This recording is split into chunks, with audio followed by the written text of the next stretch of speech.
The symbolism of firefighter is that rough and ready, all sooty, smelly, sweaty, and that's the image. But it's that same mentality, it's that same capability that with a silent killer can get you in a lot of trouble.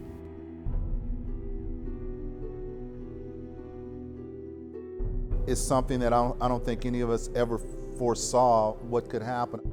Firefighters have a cancer rate that's much higher than the general population. You knew the smoke was bad, you knew there was stuff in the smoke, but now you look at all the firefighters around the country that are suffering with this illness. I can show them a picture of a fire. I can make them go in a room that's on fire and they feel the heat. They feel the effect of that. Cancer kind of is unseen until all of a sudden it pops up in a way you don't want it to pop up with some sort of medical issues. I've always thought that a full understanding of the nature of the problem is one way to get people to understand. And you do that by understanding victims.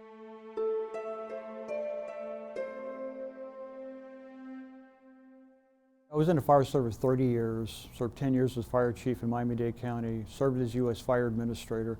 But at a very young age, I found out that I had cancer. And I had to have surgery, and luckily I caught it early enough where everything is fine. But I never, in my wildest imagination, thought it had anything to do with the job and the chemicals we were exposed to. In October of 2012, I was diagnosed with cancer.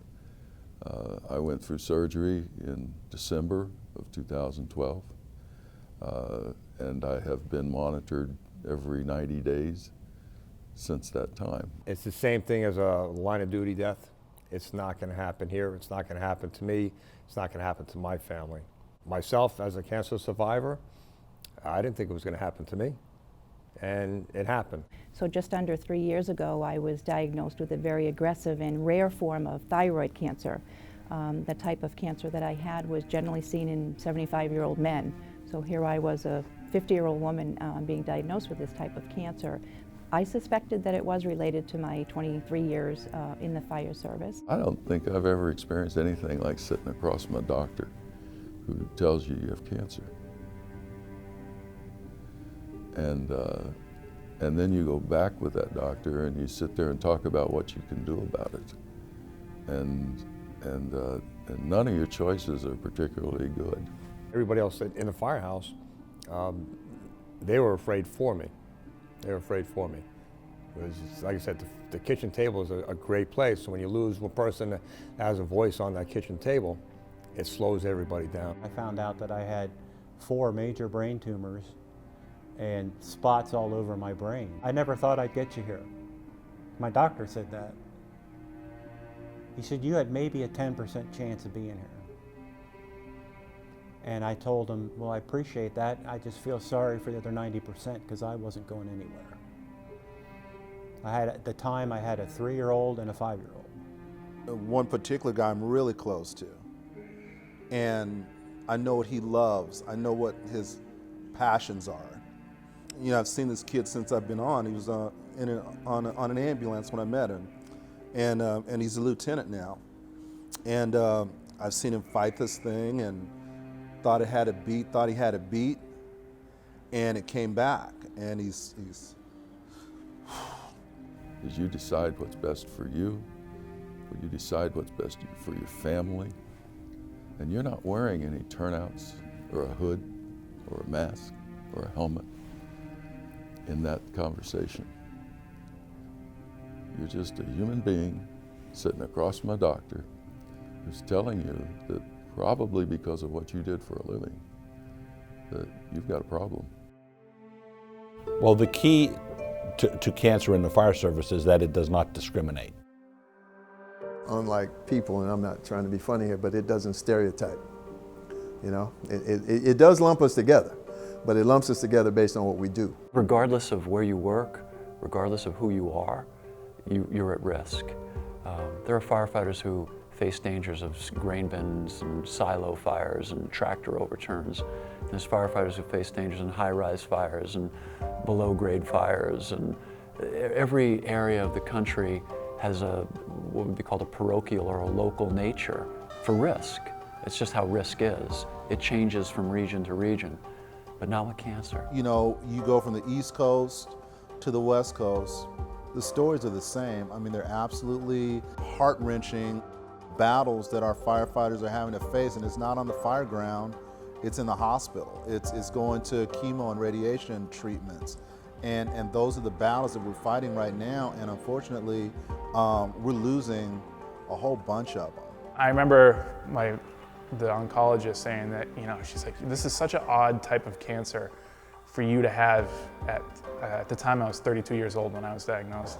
And she's like, a 32-year-old, you know, healthy male doesn't get cancer like this. She's like, are you exposed to anything? You know, she's like, we see this type of cancer in, you know, 50, 60-year-olds that worked in you know, industrial type atmospheres for years and years and years. And I was like, well, no, I'm a firefighter. And she's like, you know, that's where this is coming from. No matter who you are, no matter where you are, no matter what type of a firefighter you are, then you are subjected to cancer-causing agents.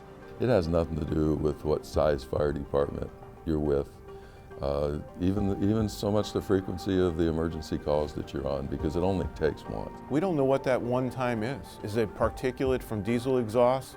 Is it that one fire that emits, or the smoke that emits from that single car fire that you went in a month? We truly don't know.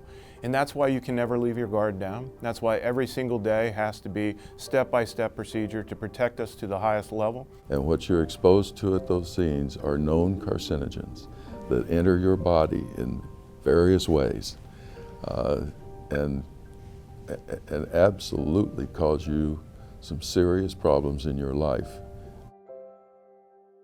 With cancer, the risk is consistent whether you're in Des Moines or Miami, whether you're in San Diego or Bangor, Maine, or New York City or Collinsville, Oklahoma. The risk is the same, and your awareness level is the one thing that can separate you from those of us who are dealing with cancer and living with it from those of us who aren't. I got another probably 1,800 folks that they're susceptible to the same thing, and it takes a toll on an organization. But we have to continue to learn from these things, and I don't think this is going to be as difficult as people imagine. When you go into a building, you've got to treat that just like as if you were going to touch the flame and you were going to get burned. If you're going to breathe that smoke, you're going to get cancer. We're taking it more in a serious look. It's not, you know, those guys anymore, it's us. The recent research is telling us that firefighters' occurrence of cancer is greater than the general public. Well, when you talk about cancer, there's a lot of different varieties of cancer, obviously, and research studies have shown that firefighters in particular, for certain types of cancer, have in some cases a greater incidence of these cancers than the normal population in the United States. There's so much research being conducted out there that the science is starting to make the linkages to the byproducts of combustion that were being absorbed into the body, that are being inhaled into the body, and constant repetitive exposures to those toxins are leading to the diagnosis of the cancers. And so I think what the science is going to be able to do is to make that linkage that's needed to say this is a result of that. And when that happens, it's going to change the whole playing field for everybody. The NIOSH study had two phases. Phase one counted the number of firefighter cancer cases and cancer deaths in the study population and compared this to the U.S. general population. Phase two collected information about firefighters' exposure to fires and then compared firefighters with more exposure to firefighters with less exposure. The piece that you say about it is to the men and women in the organization who may be self-exposing to the carcinogens, and you have to get them to get the message. The second piece is the political environment in which men and women, leaders in the fire service, are petitioning our government, which is our right, to change legislation to have presumptive laws associated with cancer and heart attacks. And that's, in some states, it's very, very well done. But where I see the challenge. You've got to be able to use the data to make the argument. We concluded that in phase 1 that firefighters had more cancer cases and more cancer deaths. I think the research tells us, both from an anecdotal as well as an empirical standpoint, that there are relationships between different types of scenarios and what types of potential carcinogens exist in those scenarios, and then what types of cancers people actually contract. We didn't have that data 20 or 30 years ago. It's proactive versus reactive. How do we better prevent fires? How do we mitigate against the losses when fires occurs? How do we prevent death and injury to firefighters? And so it's at that very top of my list that we do things that are available to us to do to protect the health and safety of firefighters. As we talk about the gap of how did the firefighter get the cancer and did it come from being a firefighter or other activities, always gives an opportunity for people to question the cancer cause. I think that the need is for more evidence-based research. And I think some of that is going to come out of the studies from the post 9/11 deaths that are occurring. I got cancer as a result of the Trade Center. I was sent up there on September 12th as part of the fire administration to give some help to the New York City Fire Department.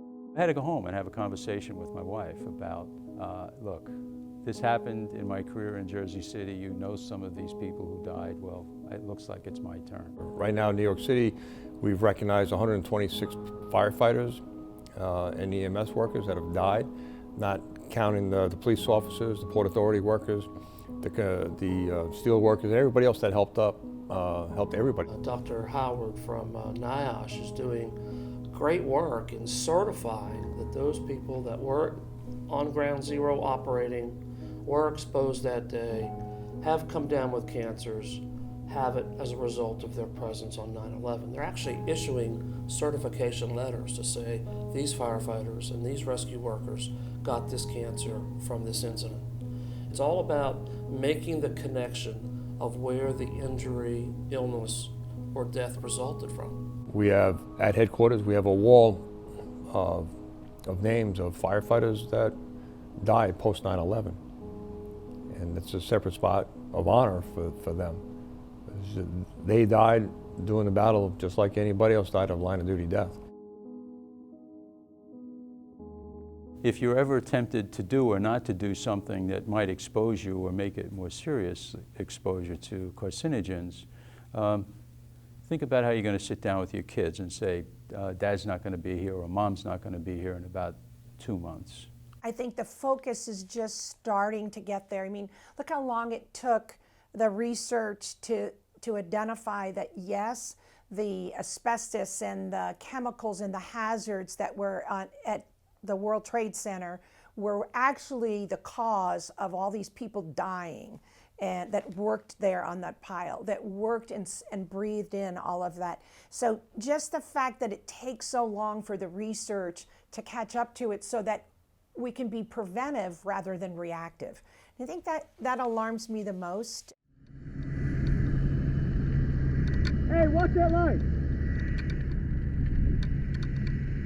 What has happened over the last several decades is the materials that we put in our homes have changed significantly. If you look in the 50s and 60s, our furniture was mostly cotton-based. And now everything has oil-based stuff in it. It's all polyester. It's all stuff that burns very rapidly and puts off some very toxic chemicals. So we have to protect our firefighters differently now in this day and age than we did decades ago. Materials back in our grandmother's age, you know, there was a home that had, you know, a natural fiber carpet, a woolen carpet, or a cotton carpet. Furnitures were made of very natural fibers. Nowadays, everything has some sort of petroleum product. We never know what's inside a building, or what's inside a dumpster, or what's inside a car, or what's inside anywhere that we're called to, you know, to remediate and to mitigate that problem. Some of our everyday activities expose us to the very toxic things that are causing the cancers. And that it isn't just a chemical spill or or PCB fire. It's the everyday toxins that we face when we provide services to our communities. We grew up where we wore hoods, we wore a mask, we wore bunkers, but the dirtier, the more burned up we look, we thought that was what made a good firefighter. That was impressive. So the blacker your gear was, the better. We cannot have as a badge of honor filthy turnouts and filthy helmets. I admit I'm the guy that, I liked the salty look. I liked my helmet crunchy looking, or I'd get new gear. My new gear would come in and I'd still wear my old gear because it was a little more beat up, it was a little more comfortable. We would go to fires, we'd wear our bunker gear all day long, we'd put it on the truck next to us, we would cook in it, eat in it, have it next to our beds. When I came into the fire service, I came in at that midpoint where self-contained breathing apparatus where you shouldn't use them. We had them, but you shouldn't use them.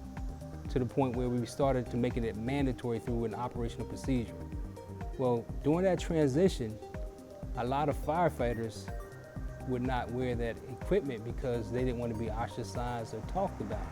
I would also, be the guy that as soon as someone took their mask off in a fire scene, I would always pull mine off. I didn't need it. The fire was out. We've since discovered that the worst time to take your breathing apparatus off is when you knock down the fire. That's when the carcinogens are the absolute worst and at their highest percentages. And I know in my career that as soon as the fire was out, you got rid of that thing. A lot of the things that we did back then, I'm finding out now, are things that are killing firefighters. Sometimes we think we have adequate protective gear. In many cases, we have very good protective gear, but that gear needs to evolve with the hazards. And one case in particular now, what I've known of lately, if you look at a firefighter's ensemble, everything is pretty well protected with vapor barriers with the exception of the firefighter's hood. And right in the neck areas where you have a lot of exposures through particulate matter and things of that nature that can enter the body, then enter the bloodstream. There's a very large percentage of volunteers. Volunteers tend to have their gear, their personal protective equipment, traveling with them in their cars. We're really pushing that message that it's not okay to have your dirty gear in your car after you've come out of a fire, washing your gear after every incident. You see these little things when you see a spot on your arm, when you're coughing and something doesn't feel right, go get it checked. Firefighters tend to be tough people that overlook things like that, and I was one of them, and it dang near killed me. I think going through chemo and going through what I've gone through is salty enough. I don't need to wear the battle-hardened gear, the whatever. I'll wear the shiny new helmet looking like I'm right out of the magazine. I've learned my lesson there. I'll be the guy that will be on air long after the fire's out and over. I hope this sets an example for the guys around me that, can happen to anybody. Culture is the #1 issue that we have to address. We have behaved in a fashion for so long a period of time that it's tough to break the routine.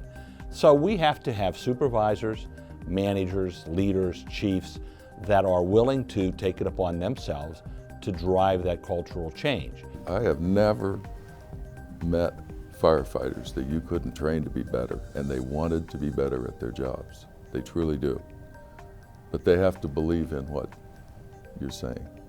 So I think that it's incumbent upon all of us in the fire service to set the example ourselves. Establish the procedures and enforce the procedures and supervise the personnel so that if they make that lapse of judgment, remind them that they need the PPE, remind them that they need the rehabilitation, remind them that they need to go and clean up, remind them to put the diesel exhaust collection system back onto the exhaust of the apparatus. The environment that we're putting you into is dangerous, and we're trying to give you the very best equipment out there to protect yourself.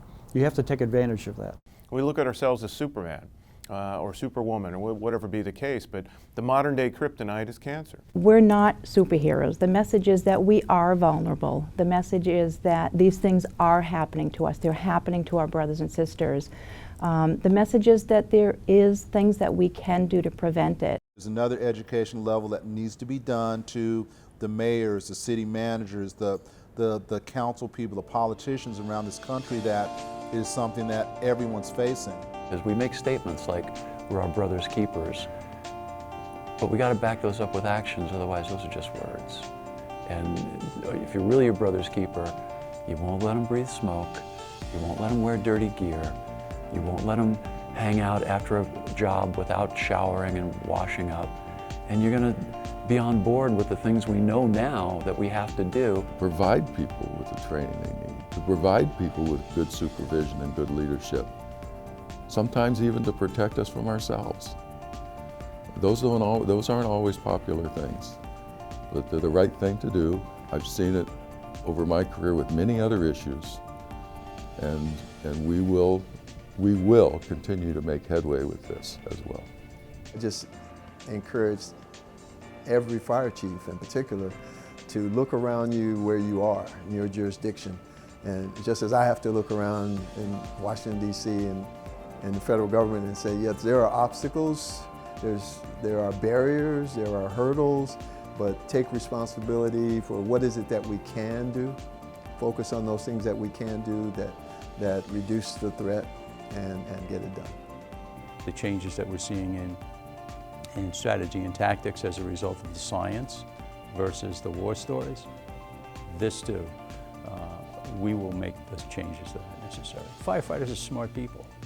These are men and women who have gone through tremendous processes to get the job and succeed in the job and get promoted through the job. What we have to do is change the discussion at the kitchen table, because I believe that to be the best learning environment within the fire service. Well, the reality is, true courage says you do the right thing regardless of what people are saying. And that's difficult to do sometimes.